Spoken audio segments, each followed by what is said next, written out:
Hello everyone. So PYQ series के continuation में आज हम लोग डिटर्मिनेंट पे जो क्वेश्चन आए हुए हैं जेई मेंस 2024 फेज़ वन में उसको डिस्कस करेंगे। अच्छा, डिटर्मिनेंट डिस्कस करने से पहले हम लोग सिस्टम ऑफ इक्वेशंस डिस्कस करेंगे।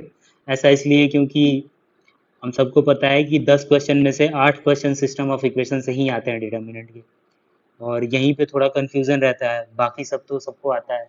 ठीक है, तो एक बार उसको देख लेते हैं। तो सिस्टम ऑफ इक्वेशन में लेट्स से कि ये हमारा इक्वेशन वन, ये दूसरा इक्वेशन टू और ये इक्वेशन थ्री। ठीक है, तो हम लोग क्या करते हैं कि एक्स वाई जेड इन तीन तीन इक्वेशन है, तीनों को सॉल्व करके एक्स वाई जेड निकालेंगे। ठीक है, तो अब यहाँ पे बहुत सारे केसेस बनते हैं, जैसे यूनिक सोल्यूशन का केस बनता है, इनफाइनाइट सोल्यूशन का केस बनता है, नो सोल्यूशन का केस बनता है। तो बस हमें ये देखना है कि इन तीनों केसेस में हम क्या क्या कंडीशन यूज़ करेंगे। तो पहले तो कुछ नोटेशन है जो मैं यूज़ करने वाला हूँ आगे वीडियोस में, उसको मैं पहले बता देता हूँ ताकि मुझे बार बार बताना ना पड़े। ठीक है, तो पहले तो delta. Delta is nothing but determinant of coefficient of x y z. क्या क्या है? A1 B1 C1, A2 B2 C2 and A3 B3 C3। ठीक है, ये डेल्टा हो गया। अच्छा, डेल्टा एक्स क्या है? डेल्टा एक्स में डेल्टा एज इट इज रहेगा, जो एक्स वाला कोफिशिएंट रहेगा उनको हटा दिया जाएगा। तो और उसके जगह क्या आएगा?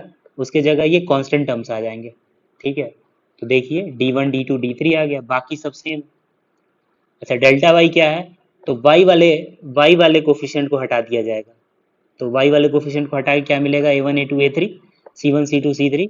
तो जब हटाया गया तो क्या रखा जाएगा? वहीं D1 D2 D3। Similarly delta Z में A1 B1 A2 B2 A3 B3 same रहेगा। जो जेड के कोफिशिएंट है उनको हटा दिया जाएगा, तो उनके जगह क्या लिखा जाएगा? वापस से वही D1 D2 D3। ठीक है, तो this will be delta, delta x, delta Y, delta z. अब देखो केसेस क्या है। एक तो यूनिक सोल्यूशन में तो फिलहाल याद रखो कि delta not equal to zero. ठीक है, बाकी कुछ भी हो सकता है। ठीक है, फिलहाल तो delta not equal to zero, ये कंडीशन रहेगा यूनिक सोल्यूशन के लिए। अब इसमें दो केस बनता है, एक तो ट्रिवियल का, एक नॉन ट्रिवियल का। ट्रिवियल में सारे जीरो हो जाते हैं, और नॉन ट्रिवियल में at least one of them non zero होते हैं। ठीक है, अच्छा, इनफाइनाइट सॉल्यूशन में डेल्टा भी जीरो, delta x, delta Y, delta z तीनों जीरो। ठीक है, क्लियर है। नो सॉल्यूशन में डेल्टा जीरो रहेगा, और इन तीनों में से कोई एक नॉन जीरो रहेगा। ठीक है, वो तो पक्का है। तो हम लोग समझ गए कि अगर यूनिक सोल्यूशन की बात आएगी तो delta not equal to zero, infinite solution है तो सारे जीरो। ठीक है, और नो सोल्यूशन में सिर्फ डेल्टा जीरो रहेगा, बाकी नॉन जीरो रहेंगे। ठीक है, okay, will start with the first question. ये हमारे पास सिस्टम ऑफ इक्वेशन है और बोल रहा है एज इनफाइनाइट मेनी सोल्यूशन। तो इनफाइनाइट मेनी सोल्यूशन का क्या मतलब है कि delta x, delta Y, delta Z, delta सब जीरो। ठीक है, ये बार बार आएगा, आई एम टेलिंग यू। ठीक है, तो अब इनको ज़ीरो करके हम अल्फ़ा बीटा निकाल देंगे जो अननोन है। ठीक है, और फिर उनका वैल्यू यहाँ पे रख देंगे, तो 13 अल्फ़ा बीटा का वैल्यू मुझे पता चल जाएगा। ठीक है, okay, so let me start it. अच्छा देखो, जैसे कि मुझे अल्फ़ा चाहिए, तो मैं सिर्फ उन कोफिशिएंट को उठाता हूँ जिसमें अल्फ़ा ही एक वेरिएबल है, बाकी सब कांस्टेंट है। उसका मतलब क्या है कि मैं डेल्टा जेड उठाता हूँ। अच्छा, डेल्टा जेड क्या होता है? A1 B1 C1, मतलब 2 1 3, A2 B2 C2, 3 अल्फ़ा -1, मतलब A1 B1 A1 A2 A3 हो गया, B1 B2 B3 हो गया। ठीक है, अब C1 C2 C3 नहीं रहेगा, उसकी जगह क्या आएगा? D1 D2 D3 आएगा, मतलब Z वाले कोफिशिएंट नहीं रहेगा। तो क्या आ जाएगा? 5 -4 एंड 7। ठीक है, तो इसको बस सॉल्व कर लो। तो if you will solve it, let us solve it. इसको ज़ीरो के इक्वल कर दिया। ठीक है, तो इसको थोड़ा सॉल्व कर लिया। 2 × 7 अल्फ़ा -4, ठीक है, +3 × -12 -7 -19 एंड +5 × -1 -3 अल्फ़ा। ठीक है, equal to zero. So if you solve it, let me see it. Okay, हाँ ठीक है।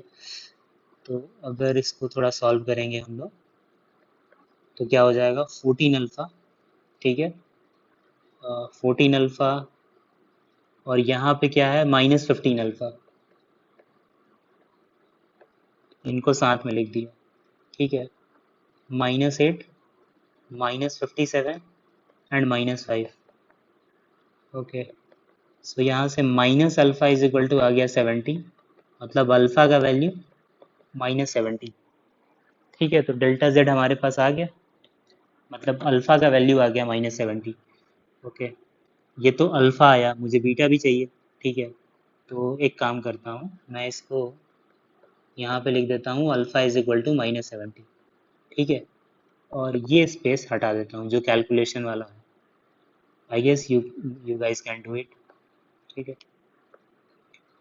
अब मुझे बीटा चाहिए, तो बीटा के लिए मैं क्या करता हूँ, या तो डेल्टा एक्स जीरो कर दो, अब तो, या तो डेल्टा एक्स से जीरो कर देते हैं, लेट्स से कि delta x zero, delta y zero करो, डेल्टा वाई क्या होगा अपना, वाई वाले कोफिशिएंट नहीं लेंगे, बाकी सब ले लेंगे, मतलब 2 1 3 5, ये वाई की जगह कांस्टेंट वाला ले रहा हूँ, ठीक है, और -2 3 बीटा, ठीक है। इसको आप लोग ज़ीरो के इक्वल करो, ठीक है। डिटर्मिनेंट आप सॉल्व कर सकते हैं, I will write direct value which is -16/3, -16/30, ठीक है। कैसे आया, डिटर्मिनेंट सॉल्व करो, आ जाएगा, ठीक है। मैं कैलकुलेशन पे ज़्यादा टाइम वेस्ट नहीं करना चाहता हूँ, क्योंकि फिर वीडियो लंबा हो जाएगा, ठीक है। सो हमें क्या चाहिए, वैल्यू 13 अल्फ़ा बीटा का वैल्यू चाहिए, 13 अल्फ़ा बीटा। तो 13 अल्फ़ा का वैल्यू क्या है, -70, और बीटा का वैल्यू क्या है, -16/30, ठीक है। सो 13 से 13 कैंसिल, दिस विल बी 1120, ठीक है, which is second option. Okay, this was first question, ठीक है। नेक्स्ट क्वेश्चन कह रहा है कि let this system of equation have again infinite number of solution, then we need to find the value of lambda and mu so that we can find the value of lambda plus 2 mu। वापस से वही काम करना है, ठीक है। तो again x plus 2y plus 3z equal to 5, दूसरा क्या दिया है, 2x plus 3y plus z equal to 9, और 4x plus 3y plus lambda z equal to mu. और मुझे, और फिर बोला है वापस से वही बात, मतलब इनफाइनाइट नंबर ऑफ सोल्यूशन। तो इनफाइनाइट नंबर ऑफ सोल्यूशन का क्या मतलब है, अगेन वही बात, delta x, delta Y, delta Z, delta सारे ही ज़ीरो रहेंगे, ठीक है। बस हमको वो ध्यान देना है कि मुझे कैसे लैम्डा और म्यू आए। तो तुम देखो, मुझे लैम्डा चाहिए, तो मैं क्या करता हूँ, डेल्टा को ज़ीरो कर देता हूँ। डेल्टा मतलब एक्स वाई जेड का सारा कोफिशिएंट, तो 1 2 3 2 3 1 एंड 4 3 लैम्डा, ठीक है। इसको ज़ीरो कर लो, यहाँ से कुछ लैम्डा का वैल्यू आएगा, और अगर म्यू का वैल्यू चाहिए तो क्या करूँगा, तो डेल्टा जेड ज़ीरो कर लो। डेल्टा जेड क्या होगा, 1 2 4, ठीक है, 2 3 3 and 3, sorry delta Z zero कर रहा हूँ, इसका मतलब कि जेड का कोफिशिएंट हमको नहीं लिखना है, तो उसके जगह क्या लिखेंगे, कांस्टेंट 5 9 एंड म्यू, ठीक है। अब इसको ज़ीरो कर लो, यहाँ से म्यू का वैल्यू पता चल जाएगा, ठीक है, क्योंकि सिर्फ म्यू वेरिएबल है, बाकी सब तो पता ही है। तो यहाँ से म्यू का वैल्यू पता चल जाएगा, यहाँ से लैम्डा का वैल्यू पता चल जाएगा, और जब लैम्डा और म्यू का वैल्यू पता चल जाएगा तो इसको लैम्डा प्लस 2 म्यू की जगह रख दो, आंसर आ जाएगा, ठीक है। So I leave this calculation up to you, I tell you the answer which is 17 हमारा आंसर है, ठीक है। मतलब if you'll calculate you will get lambda equal to -13 and here you will get mu is equal to 15, ठीक है। सो 30 minus 13 you get 17, ठीक है। तो ये कैलकुलेशन आप करो। Okay, let me come to the next question, that is third one.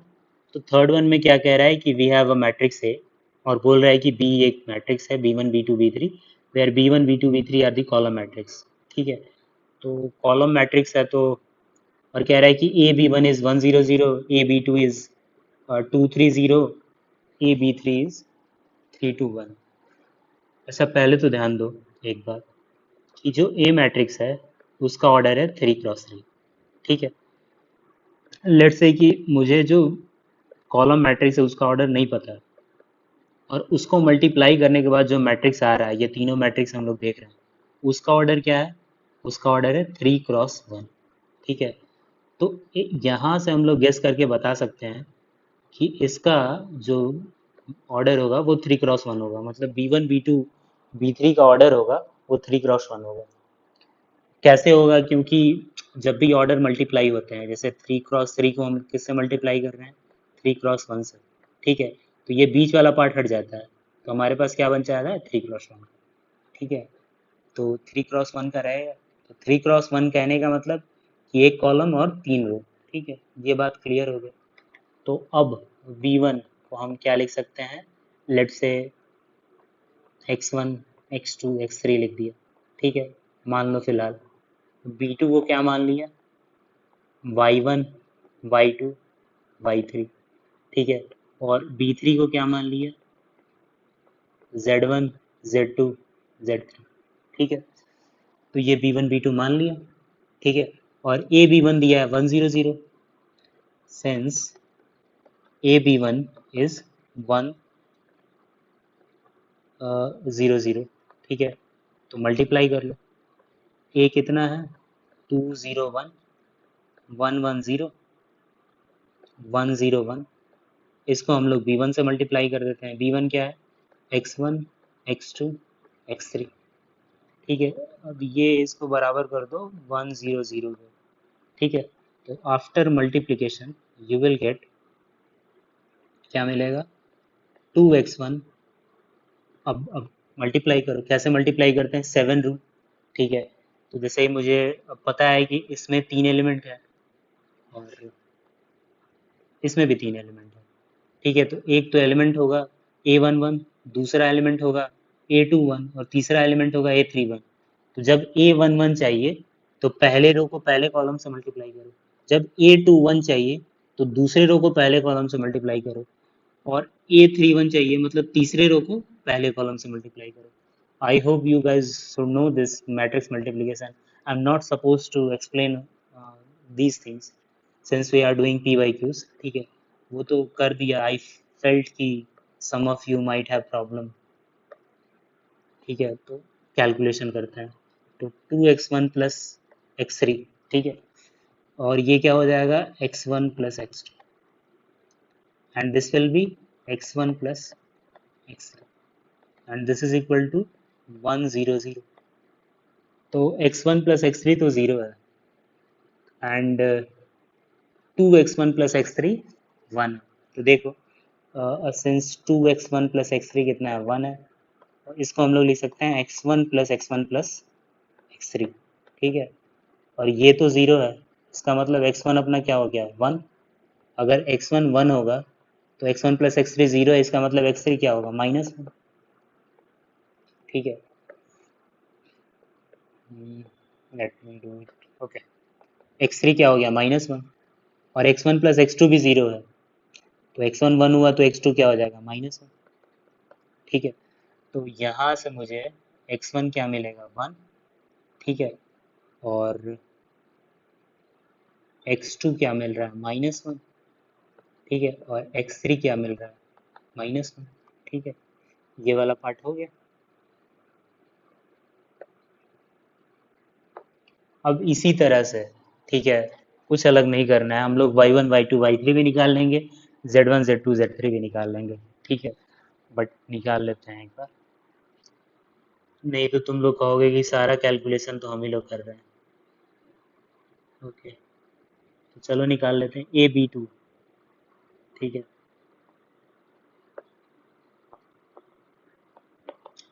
A B to कितना दिया गया है? ए बी टू दिया है 230।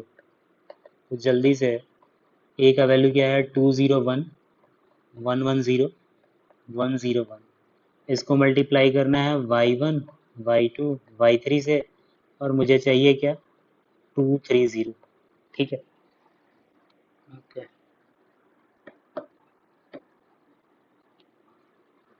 तो क्विकली मल्टीप्लाई कर लिया, तो मुझे आ जाएगा 2y1 प्लस y3। ठीक है, और यहाँ पे क्या मिलेगा? y1 प्लस y2, और थर्ड वाला एलिमेंट क्या हो जाएगा? y1 plus y3।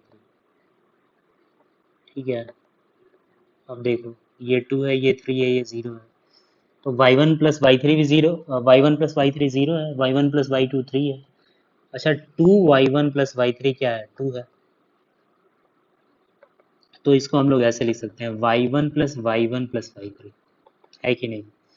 ये कितना है? 2 है। अब ये वाला पार्ट तो 0 है, तो इसका मतलब y1 कितना हो गया? 2 हो गया। और y1 प्लस y2 3 है, इसका मतलब y2 1 हो गया। ठीक है, और y1 प्लस y3 0 है, इसका मतलब y3 विल बी -2। अब देखो, सारा सेटिस्फाई कर रहा है। y1 प्लस y3 0 हो जाएगा, y1 प्लस y2 3 हो जाएगा, और 2y1 प्लस y3 2 हो जाएगा। ठीक है, सो यहाँ से मुझे y1, y2, y3 मिल गया। ठीक है, ये कितना मिला? 2, 1 एंड -2। ठीक है, okay. Now we'll come to the third part, A B three. A B three का वैल्यू कितना दिया गया है? ए बी थ्री का वैल्यू है 321। ठीक है, तो will do it quickly. 321, A का वैल्यू क्या है? 201, 110, 101। ठीक है, इसको अब मल्टीप्लाई करना है Z1, Z2, Z3 से, such that what we are getting 3, 2 and 1। तो जल्दी से मल्टीप्लाई कर लिया जाए। 2Z1 प्लस Z3, वापस से उसी तरीके से। ठीक है, Z1 plus Z2 and Z1 plus Z3। इस केस में ये कितना है? 3, 2, 1। अच्छा, Z1 प्लस Z3 1 है, और 2Z1 प्लस Z3 कितना है? 3 है। तो हम लोग इसको लिख सकते हैं Z1 plus Z1 plus Z3 is equal to 3। अब ये Z1 प्लस Z3 1 है, तो अगर ये 1 हो जाएगा तो इसका मतलब Z1 कितना हो जाएगा? 2। ठीक है, अगर Z1 2 है तो Z3 -1 होगा। ठीक है, तभी तो Z1 प्लस Z3 1 होगा। ठीक है, और Z1 प्लस Z2 2 ही है, इसका मतलब Z2 0 है। तो we have got Z1, Z2, Z3। ठीक है, व्हाट आर दोस? 2, 0 एंड -1। ठीक है, तो ये तीनों मुझे मिल गए। ओके,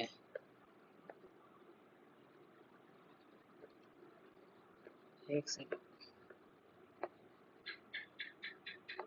हाँ, तो हमारे पास, ध्यान से देखेंगे, तो x1, x2, x3 भी मिल गया, y1, y2, y3 भी मिल गया, z1, z2, z3 भी मिल गया। तो बी, ये अपना b1 था। ठीक है, ये अपना b2 था, और ये b3 था। ठीक है, तो अब इसको हम प्रॉपर मैट्रिक्स के फॉर्म में लिखते हैं। तो हमारा जो बी मैट्रिक्स होगा, ठीक है, पहले कॉलम में b1, दूसरे कॉलम में b2, और फिर b3।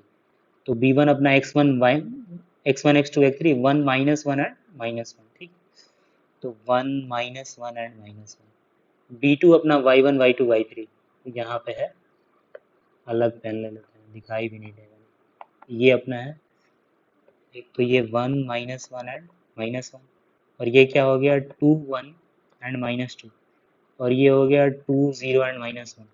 तो ये अपना b1 था, ये b2, और ये b3। ठीक है,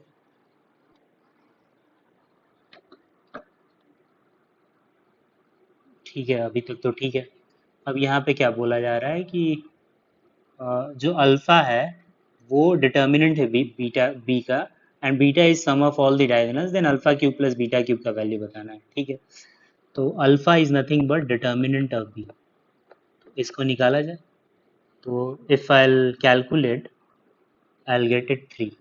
ठीक है, तुम लोग निकालो, एक बार देखो, जोड़ना घटाना है, यू विल गेट 3। ठीक है, and beta is sum of the diagonal elements. Sum of diagonal elements मतलब 1 + 1 - 1, तो ये 1 आ जाएगा। तो मुझे क्या चाहिए, alpha cube plus beta cube. तो इसका मतलब 27 + 1 that is 28 is the answer. ठीक है, देख लो यही सॉल्यूशन है। ठीक है, थोड़ा बड़ा है बट आसान है, क्या ही था। लेट्स से कि 2 मिनट लग जाएगा max to max. Okay,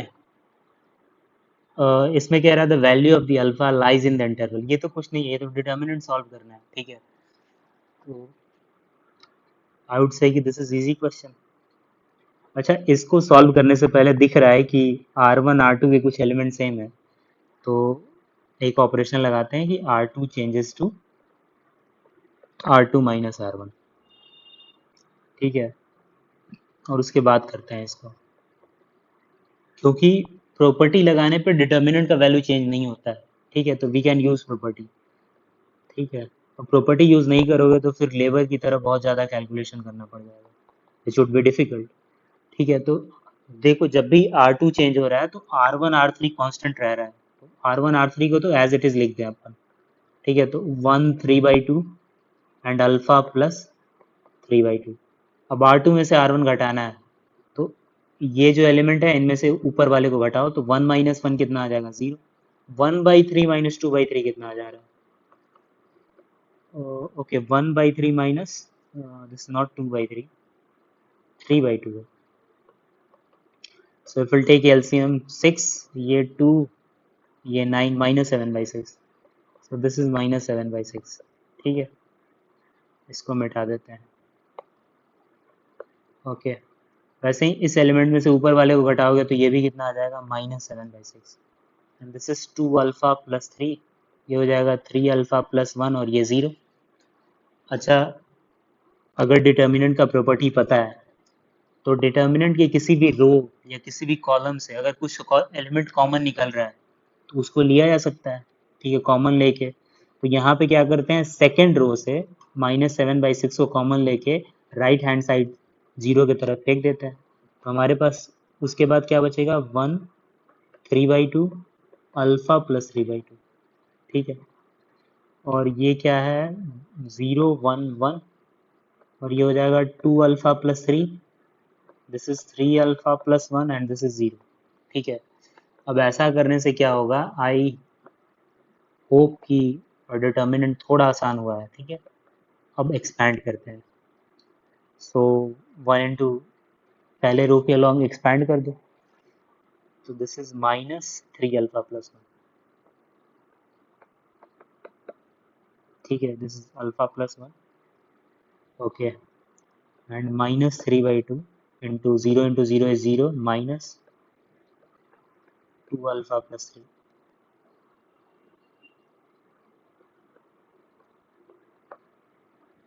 and plus alpha plus 3/2 into -2 alpha plus 3, तो there is again minus sign, 2 alpha plus 3 equal to 0। ठीक है, अब इसको सॉल्व कर लेते हैं, तो ये आ जाएगा -3 अल्फा -1, ये हो गया तुम्हारा माइनस माइनस माइनस हो जाएगा प्लस 3/2 इंटू 2 अल्फा प्लस 3, और ये हो गया तुम्हारा -2 अल्फा प्लस 3 का whole square upon 2 equal to 0। तो 2 से मल्टीप्लाई कर देते हैं दोनों तरफ, तो वी विल गेट -6 अल्फा -2। ठीक है, प्लस 3 2 ज़ा 6 अल्फा, 3 3 ज़ा 9। ठीक है, और इसको 2 अल्फा प्लस 3 के होल स्क्वायर को एक्सपैंड कर देते हैं। ठीक है, क्योंकि 2 मल्टीप्लाई करने से कैंसिल हो गया, तो ये आ जाएगा 4 अल्फा स्क्वायर प्लस 9, 2 3 ज़ा 6 2 ज़ा 12 अल्फा। ओके, तो ये और ये तो कैंसिल ही हो गया। ठीक है, तो 7 - 9 इज -2। ठीक है, तो हमारे पास क्या बच जाएगा, -4 alpha square -12 alpha and -2. Okay, 9 will get cancelled, so we'll get only -2.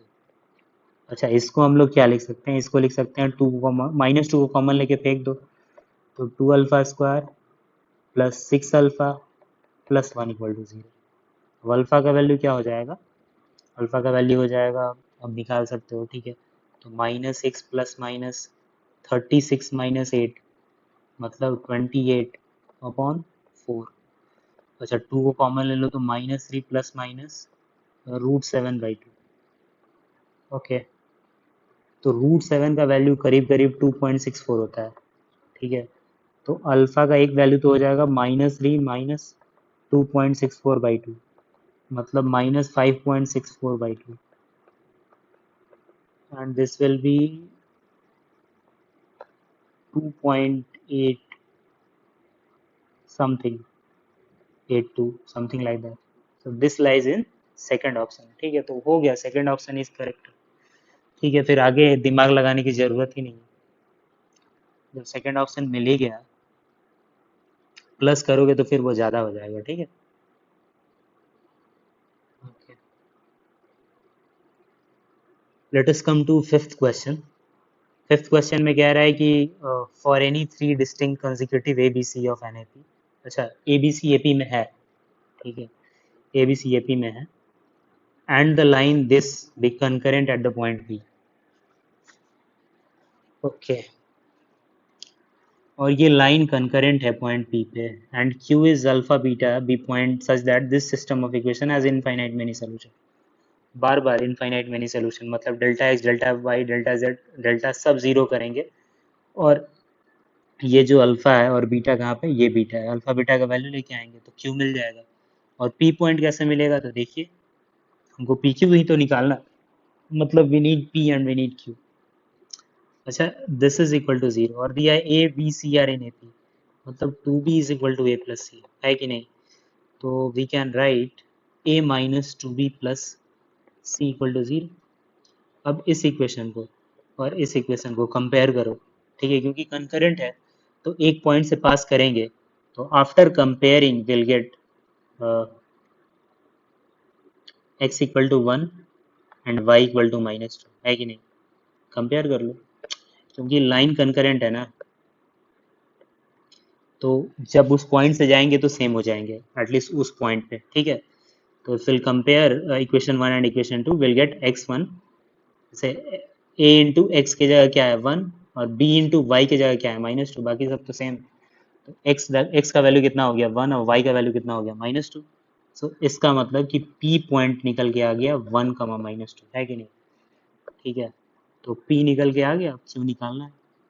अब q निकालने के लिए क्या करोगे? एक बार डेल्टा ज़ीरो कर दो और एक बार डेल्टा x ज़ीरो कर दो, आ जाएगा। डेल्टा ज़ीरो करोगे तो 1 1 1, ठीक है, 2 5 अल्फा एंड 1 2 3, इसको ज़ीरो कर दिया। इसको ज़ीरो किया तो 15 -2 अल्फा, ठीक है, प्लस अल्फा -6 प्लस 4 -5 मतलब -1, ठीक है। तो ध्यान से कैलकुलेट किया, -2 अल्फा प्लस अल्फा कितना हो जाएगा? अल्फा, ठीक है। 15 -6 इज 9, 9 -1 इज 8, तो अल्फा प्लस 8 इक्वल टू 0, ठीक है। सॉरी, माइनस अल्फा प्लस 8, ठीक है। तो अल्फा का वैल्यू कितना हो गया? अल्फा का वैल्यू हो गया 8। जैसे अल्फा निकाला है वैसे बीटा भी निकालेंगे। डेल्टा एक्स ज़ीरो करो, तो डेल्टा एक्स अगर ज़ीरो करते हैं तो अब एक्स को छोड़ के बाकी सारे ले लो, ठीक है। तो वाई वाले ले लो, वाई क्या है? 1 5, कोफिशिएंट बोल रहे हैं वाई का, okay. And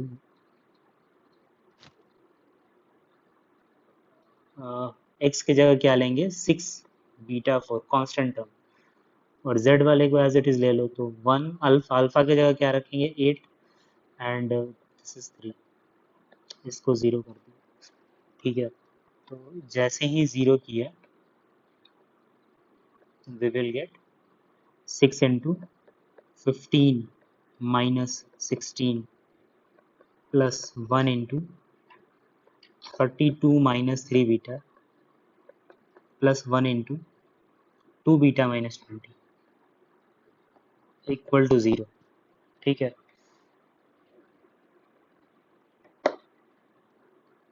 okay. So if we'll solve, this is -6 and this is 32 minus 3 beta and this is 2 beta minus 20 equal to 0. Okay, so beta is equal to 12 minus 6 is 6. Okay, तो beta यहाँ से 6 मिल जाएगा, तो we got q point. p point तो पता चल ही गया, 1 कमा -2। q पॉइंट भी अल्फा कमा बीटा था, दिस इज 8 कमा 6। तो अब पी क्यू डिस्टेंस निकाल लो। अच्छा, पी क्यू स्क्वायर निकालना है, तो पी क्यू स्क्वायर क्या हो जाएगा, 8 माइनस 1 7 का स्क्वायर 49, 6 माइनस और -2 मतलब 8 का square 64। So 9 4 13, 6 4 10 11, this is our answer. ठीक है, आसानी था, सिमिलर क्वेश्चन। ठीक है, ओके। फिर से आ गया इनफाइनाइट, इनकंसिस्टेंट वगैरह वगैरह। ठीक है, तो इसमें देखो, इसमें कह रहा है कि सिस्टम ऑफ इक्वेशन क्या है हमारे पास। एक तो है x plus y plus z equal to 4 mu. ठीक है, x plus 2y plus 2 lambda z equal to 10 mu. और फिर क्या कह रहा है, x plus 3y plus 4 lambda square z equal to mu square plus 15। ठीक है, which of the following is not correct बोला है, इसका मतलब कि सारे कंडीशंस को देखना पड़ेगा हमको। ठीक है, तो सबसे पहले डेल्टा निकालते हैं। डेल्टा निकालो, 1 1 1 1 2 2 लैम्डा। ठीक है, 1 3 4 लैम्डा स्क्वायर। ठीक है, इसको तुम लोग सॉल्व करो। If will solve, will get 8 lambda square minus 6 lambda. So 8 lambda square minus 6 lambda plus 2 lambda minus 4 lambda square. ठीक है, plus 3 minus 2 is 1. So we will get 4 lambda square plus 1 minus 4 lambda, which is equal to 2 lambda minus 1 का whole square. ठीक है, तो यहाँ से एक बात क्लियर हो गया कि इनफाइनाइट सॉल्यूशन में डेल्टा 0 होता है। तो इनफाइनाइट सॉल्यूशन में लैम्डा 1/2 होना चाहिए। सो इनफाइनाइट सॉल्यूशन में लैम्डा 1/2 है, तो अभी तो नहीं कुछ कह सकते। अच्छा, नो सॉल्यूशन में, इनकंसिस्टेंट वाले में डेल्टा 0 होता है, तो उसमें भी लैम्डा 1/2 होना चाहिए। इसमें भी है, अभी कुछ कहा नहीं जा सकता है। यूनिक सॉल्यूशन में डेल्टा नॉट इक्वल टू 0। ठीक है, तो लैम्डा नॉट इक्वल टू 1/2। तो यूनिक सॉल्यूशन में लैम्डा नॉट इक्वल टू 1/2 अभी तो नहीं कह सकते। ठीक है, अभी तो बस एनालाइज कर रहे हैं। तो ठीक है, ओके। और जब तक म्यू का वैल्यू नहीं पता चलता है, वी कैन नॉट से मच। तो एक काम करो, डेल्टा जेड निकालो। डेल्टा जेड क्या है, 1 1 1। ठीक है, 1 2 3 and this is 4 mu 10 mu and this is mu square plus 15। ठीक है, तो if you'll calculate, ठीक है, अब you if you'll solve you'll get mu square minus 16 mu square minus 16 mu plus 15। so this can be written as, कैसे होगा तो करके देख लो डिटर्मिनेंट। ठीक है, मैं नहीं कर रहा, already I have done it. ठीक है, because it will take time, video लंबा हो जाए। सो अब हमारे पास म्यू के दो पॉसिबल वैल्यूज हो सकते हैं। अब हम लोग डिसाइड करेंगे कि इनफाइनाइट सॉल्यूशन में, अब विल डिसाइड। ठीक है, इंपॉर्टेंट पार्ट, इनफाइनाइट सॉल्यूशन में सारे जीरो होंगे, मतलब डेल्टा भी जीरो, डेल्टा जेड भी जीरो। ठीक है, इसका मतलब इनफाइनाइट सॉल्यूशन में लैम्डा शुड बी, अब ये ज़ीरो हो जाएगा तो लैम्डा क्या हो जाएगा 1/2, एंड डेल्टा जेड ज़ीरो हो जाएगा, इसका मतलब म्यू 15 या फिर 1, दोनों में से कोई एक रहेगा तो काम बन जाएगा अपना। तो इसका मतलब कि ये तो करेक्ट है, ठीक है, ये करेक्ट है। अच्छा, अब आते हैं यूनिक सॉल्यूशन में। यूनिक सॉल्यूशन में delta should not be equal to zero, ठीक है, तो mu is not equal to 1/2, ठीक है, एंड और कह रहा है कि mu is not equal to 1,15। हाँ, अगर म्यू 1,15 नहीं रहेगा तब भी यूनिक सोल्यूशन आएगा, ठीक है, तो फिलहाल तो ये कंडीशन सेटिस्फाई, तो ये भी ट्रू है। इनकंसिस्टेंट में आते हैं। इनकंसिस्टेंट में मतलब नो सॉल्यूशन।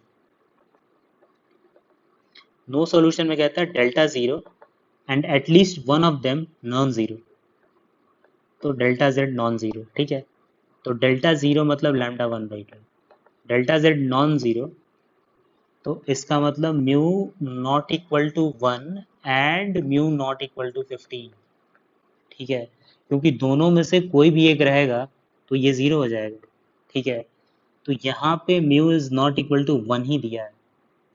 लेट्स से कि म्यू 15 है, तो अगर म्यू 15 होगा तो फिर तो डेल्टा भी ज़ीरो हो जाएगा और डेल्टा जेड भी ज़ीरो हो जाएगा, है कि नहीं? तो ये इनफाइनाइट सोल्यूशन वाले केस में आ जाएगा, तो यहाँ पे एक कंडीशन छोड़ा है, इसीलिए ये इनकरेक्ट है, तो this is our correct option, ठीक है। आई होप आप लोग को समझ में आया होगा, ठीक है। सेवेंथ क्वेश्चन में we have F of x, determinant निकालना है, okay, F dash of zero निकालना है, तो थोड़ा इसको अच्छे से सॉल्व कर लेते हैं, ठीक है। तो एक तो प्रॉपर्टी लगा देते हैं कि R2 changes to, let me not write है, R2 changes to R2 minus R1 and R3 changes to R3 minus R1, ठीक है, इसके बाद ही ये थोड़ा आसान होगा। तो this is 2 cos power 4x, 2 sin power 4x, and this is 3 plus sin square 2x। अब R2 माइनस R1 करो, तो इस टर्म में से ऊपर वाले टर्म को घटाओ, ठीक है, इसमें से इसको, इसमें से इसको, ठीक है, तो ये क्या बन जाएगा, ये 3, ये 0, एंड दिस इज -3। और जब हम R3 माइनस R1 कर रहे हैं तो मतलब इसमें से इसको घटाओ, इसमें से इसको, इसमें से इसको, ठीक है, ओके, तो फिर ये 0 हो जाएगा, तो ये 3 हो जाएगा, एंड दिस इज अगेन -3, ठीक है, this is F of X. तो we can do one thing कि फर्स्ट सेकेंड रो से 3 कॉमन ले लो, थर्ड रो से भी 3 कॉमन ले लो, तो कॉमन लेने के बाद ये क्या बन जाएगा, ये बन जाएगा 2 cos power 4x, 2 sin power 4x, and this is 3 plus sin square 2x, and this is 1 0 minus 1 0 1 minus 1, ठीक है। अब इसको थोड़ा हम लोग सॉल्व कर लेते हैं, ठीक है, दिस इज 9, ओके, अब नाउ विल एक्सपेंड, भैया 2 cos पावर 4x, अब ये तो 1 हो गया, प्लस 2 sin पावर 4x, तो -1 इंटू 0 माइनस -1, तो ये भी 1 हो गया, ओके, एंड 3 प्लस, तो ये सिंपली एज इट इज हो जाएगा, ओके, तो क्या किया जाए भाई, अब 9, अब यहाँ से 2 cos power 4x plus 2 sin power 4x, और साइन स्क्वायर 2x को हम लोग क्या लिख सकते हैं, 2 sin x cos x का होल स्क्वायर, मतलब 4 sin square x cos square x plus 3, ठीक है, सी नो। अब यहाँ से 2 कॉमन ले लो, तो ये क्या बन जाएगा, cos power 4x plus sine power 4x plus 2 sin square x cos square x plus 3, अब ये वाला जो अंदर वाला बना है ये तो sine square x plus cos square x का होल स्क्वायर है, तो इसको हम लोग लिख सकते हैं sine square x plus cos square x का होल स्क्वायर प्लस 3, और ये तो 1 हो जाएगा। So this will be simply 9 into 2 plus 3 मतलब 45, और ये क्या था, ये तो एफ ऑफ एक्स था, इसका मतलब एफ ऑफ एक्स इज 45। तो एफ डैश ऑफ एक्स क्या हो जाएगा, कांस्टेंट का डिफरेंशिएशन 0, तो एफ डैश ऑफ 0 भी क्या हो जाएगा 0, तो F dash of 0/5, 0/5 is remain 0, first option. ठीक है, तो एफ ऑफ एक्स यहाँ पे कांस्टेंट ही आ गया। ठीक है, तो कभी इसका वैल्यू पूछा जा सकता है। Okay, question number 8। 8 में कह रहा है अगेन वही चीज़ बार बार जो हम लोग 6th क्वेश्चन में डिस्कस किए थे। 6 में डिस्कस किए थे, बिल्कुल वैसा सिमिलर क्वेश्चन है। ओके, अगर उसमें नहीं समझ में आया होगा, थोड़ा दिक्कत हुआ होगा, तो will I try to solve your problem in this question. इसमें है x plus y plus z equal to 5, x plus 2y plus lambda square z equal to 9, and this is x plus 3y plus lambda z equal to mu. तो फिर कह रहा है कि which of the following is incorrect. ठीक है, okay, वापस से डेल्टा निकालो, ज़ीरो करो, मतलब विल सी की क्या पॉसिबिलिटीज़ है। डेल्टा निकाल लिया, 1 1 1 1 2 लैम्डा स्क्वायर 1 3 लैम्डा। ठीक है, और फिर इसको सॉल्व कर लिया।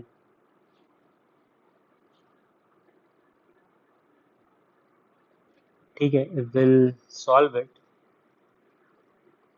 2 lambda minus 3 lambda square plus lambda square minus lambda. ठीक है, प्लस 1, मतलब we will get 2 lambda square minus lambda minus 1। ठीक है, तो क्या ये फैक्टराइज हो सकता है? Yes, lambda minus 1 into 2 lambda plus 1। ठीक है, ये फैक्टराइज हो गया, ये बन जाएगा। करेक्ट, माइनस आ रहा है। ओके, माइनस बाहर रहेगा। ठीक है, ये आ जाएगा। अब डेल्टा एक्स निकालते हैं। म्यू वाला है ना, तो म्यू वाले के लिए डेल्टा एक्स निकाल लो, या फिर डेल्टा जेड निकालो, डेल्टा जेड निकालो। We don't want to use lambda. ठीक है, क्योंकि हमें लैम्डा का एग्जैक्ट वैल्यू नहीं पता है, तो लैम्डा वाले कॉलम को छोड़ दो। तो लैम्डा वाले कॉलम को छोड़ने के बाद क्या बचेगा, 1 1 1 1 2 3, और फिर क्या बचेगा 5 9 और म्यू। ठीक है, अब इसको सॉल्व कर लिया, ये 2 mu minus 27 plus 9 minus mu. ठीक है, प्लस 5। ठीक है, तो ये हो जाएगा म्यू 14 माइनस 27 मतलब 13। ठीक है, अब ये आ गया हमारे पास। अब देखो इनफाइनाइट सॉल्यूशन के लिए तो दोनों ज़ीरो रहेगा, तो इनफाइनाइट सॉल्यूशन वाला चेक करते हैं। System has infinite solution if lambda is equal to 1 and mu is equal to 13। अगर लैम्डा 1 होगा तो डेल्टा 0 होगा, सही बात है। अगर लैम्डा म्यू 13 होगा तो डेल्टा जेड भी 0 होगा। ठीक है, और बाकी चेक करोगे तो वो भी 0 होगा। हमको सिर्फ लैम्डा और म्यू पे देखना है, तो पहला कंडीशन तो सेटिस्फाई कर रहा है, मतलब पहला ऑप्शन ट्रू हो रहा है, सारे कंडीशन को फुलफिल कर रहा है। ठीक है, तो उसमें सही है, पहला ऑप्शन तो सही है, but we have to find false वाला। ठीक है, गलत वाला निकालना है। अच्छा, अब आ जाओ सेकंड ऑप्शन पे, कह रहा है कि सिस्टम इज इनकंसिस्टेंट, मतलब no solution if lambda is equal to 1 and mu is not equal to 13। तो अगर लैम्डा 1 रहेगा तो डेल्टा 0 हो जाएगा, एंड डेल्टा म्यू 13 नहीं है तो delta Z not equal to 0। ये तो पैरेलल नो सॉल्यूशन वाले कंडीशन को सेटिस्फाई कर रहा है कि डेल्टा 0 है and at least one of them is non zero. ठीक है, तो second option is also correct option. ठीक है, थर्ड ऑप्शन में आते हैं कि system is consistent if lambda is not equal to 1, mu is equal to 13। ठीक है, lambda is not equal to 1, तो लैम्डा अगर 1 नहीं हुआ, ठीक है,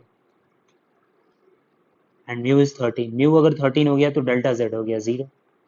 अगर लैम्डा 1 नहीं हुआ, लैम्डा लेट्स से कि -1/2 हो गया, लैम्डा -1/2 रखोगे तब भी डेल्टा 0 हो जाएगा, ठीक है। और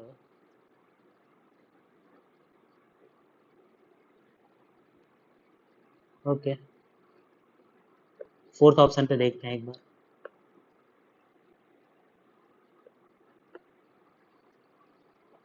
फोर्थ ऑप्शन क्या कह रहा है कि system has unique solution is lambda is not equal to 1 and mu is not equal to 13। ये करेक्ट नहीं है, ठीक है, ये क्लियर दिख रहा है कि करेक्ट नहीं है। क्यों? क्योंकि अगर लैम्डा 1 नहीं हुआ, लेट्स से कि लैम्डा -1/2 हुआ, तब तो डेल्टा 0 हो जाएगा, ठीक है। और डेल्टा जेड उस केस में नॉन ज़ीरो रहेगा, ठीक है। बट डेल्टा तो 0 हो गया ना, लेकिन यूनिक सॉल्यूशन के लिए डेल्टा अपना नॉन ज़ीरो चाहिए। लेकिन lambda is equal to not equal to 1 बोला है, मतलब we can take any values except 1। तो लेट्स से कि मैंने -1/2 ले लिया, तो -1/2 पे डेल्टा 0 हो गया, which should not be equal to 0, ठीक है। तो इसीलिए fourth option is the false option, ठीक है। हमारा डेल्टा नॉन ज़ीरो होना चाहिए, तो लैम्डा का दो वैल्यू है जिस पर डेल्टा 0 होना चाहिए। तो यहाँ पे अगर यूनिक सोल्यूशन है, तो यूनिक सोल्यूशन के लिए कंडीशन है lambda not equal to 1 and lambda not equal to -1/2। उसके अलावा म्यू कोई भी रियल वैल्यू ले लीजिए, ठीक है। तो ये कंडीशन होगा, दोनों को लेना पड़ेगा, एक को नहीं, एक से काम नहीं चलेगा, ठीक है। ओके, नाइन्थ क्वेश्चन कह रहा है infinite solution. So this is I guess fifth or sixth time I'm going to solve, but I will not solve this, ठीक है। इनफाइनाइट सॉल्यूशन अल्फा बीटा का वैल्यू निकालना है एज यूजुअल। एक बार delta zero कर दो, ठीक है। इस केस में क्या करो, एक बार डेल्टा वाई ज़ीरो करो, एक बार डेल्टा जेड ज़ीरो करो।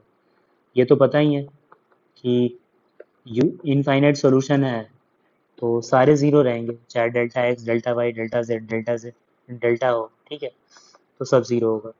इस केस में क्या करेंगे, डेल्टा वाई मतलब वाई वाले कोफिशिएंट को छोड़ दो, बाकी सबको ले लो, मतलब 1 2 3।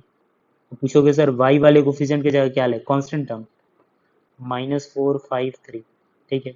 ये क्या 1 3 बीटा, इसको ज़ीरो करोगे यहाँ से क्या मिलेगा, बीटा, निकाल लो। और डेल्टा जेड मतलब जेड वाले कोफिशिएंट को छोड़ दो, तो 1 2 3 -2 अल्फा -1, तो जेड वाले की जगह क्या लेंगे, कांस्टेंट, -4 5 3, यहाँ से अल्फा निकाल लो, ठीक है। और अल्फा और बीटा निकल गया तो यहाँ पे रख दो, you will get your answer, ठीक है। तो मैं आप लोग को ऑप्शन बता देता हूँ।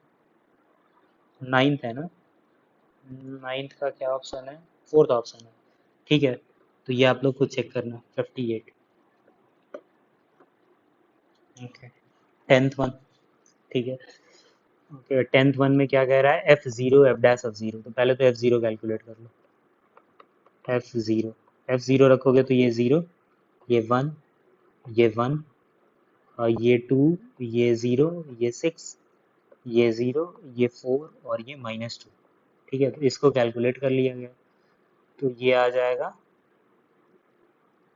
ओके, 0 वाला तो 0 ही हो गया, 1 × 0 माइनस ऑफ -4, ठीक है, तो ये हो गया +4, ओके, +1 × 8, ओके।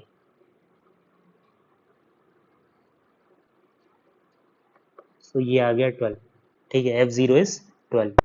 अब F'(0) निकालना है, F' पहले x निकाल लो। F'(x) कैसे निकालते हैं, एक रो को डिफ्रेंशिएट करेंगे, बाकी को एज इट इज छोड़ देंगे, ठीक है।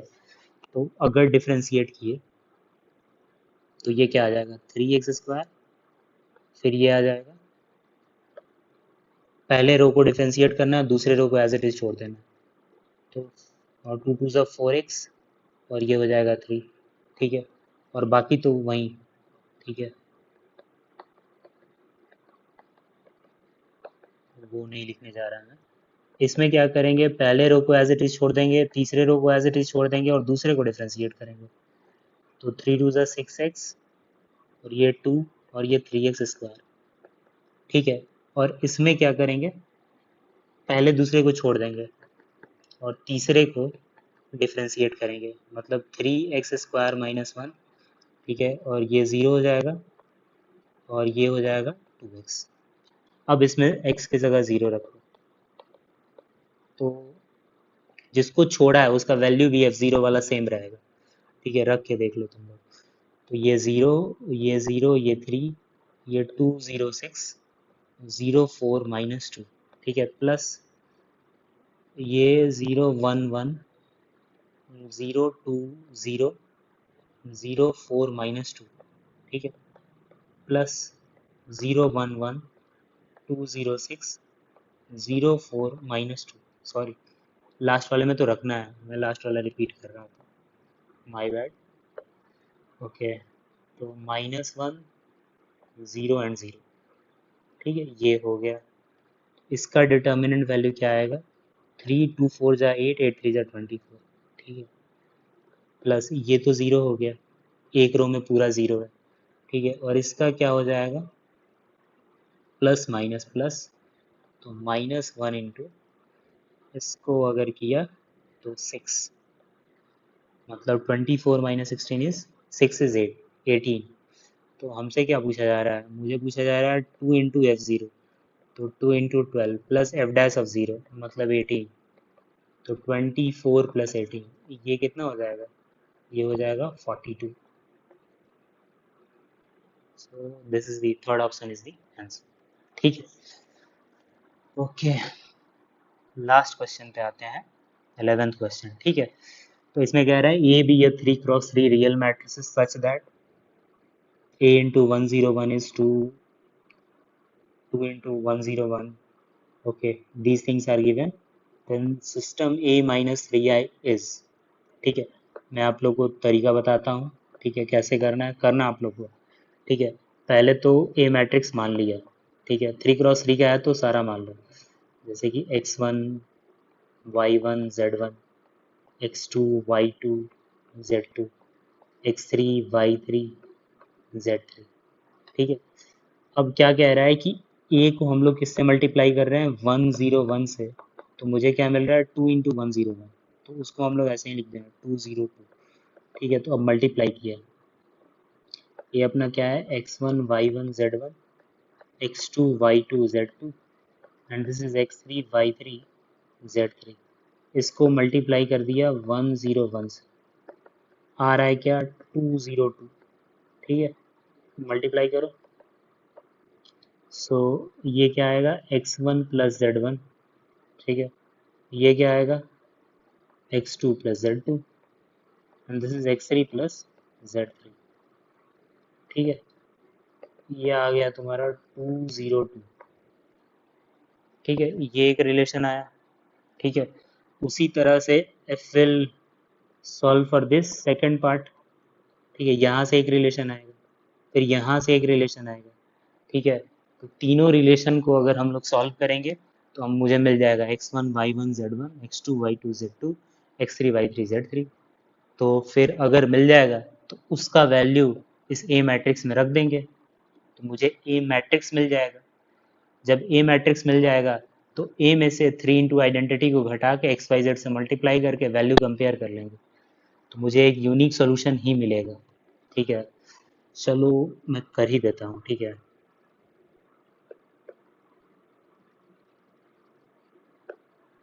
तो ये एक आ गया, इसको रखा अपने पास। ठीक है, अब क्या किया, A into -0 1 is equal to -4 0 and 4, यही तो आ रहा है।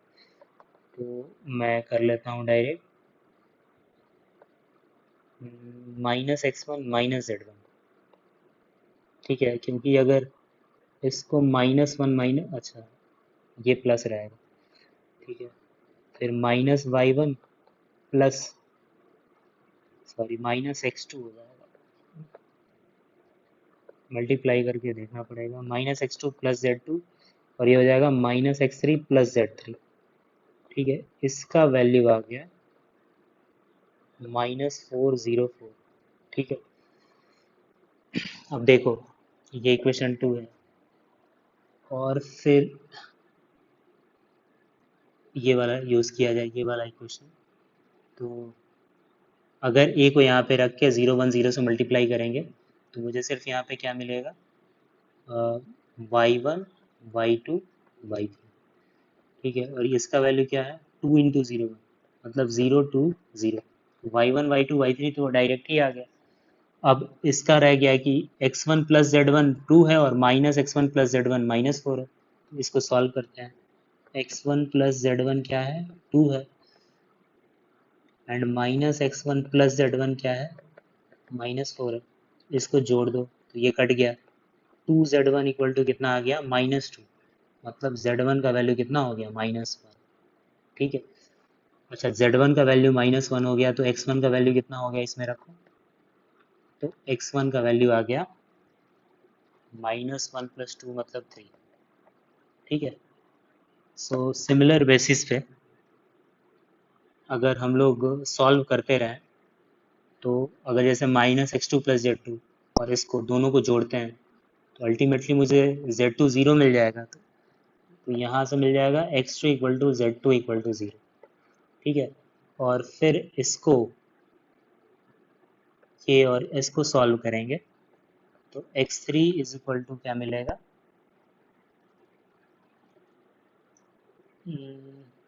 सॉल्व कर ही लेते हैं एक बार। कह रहा है कि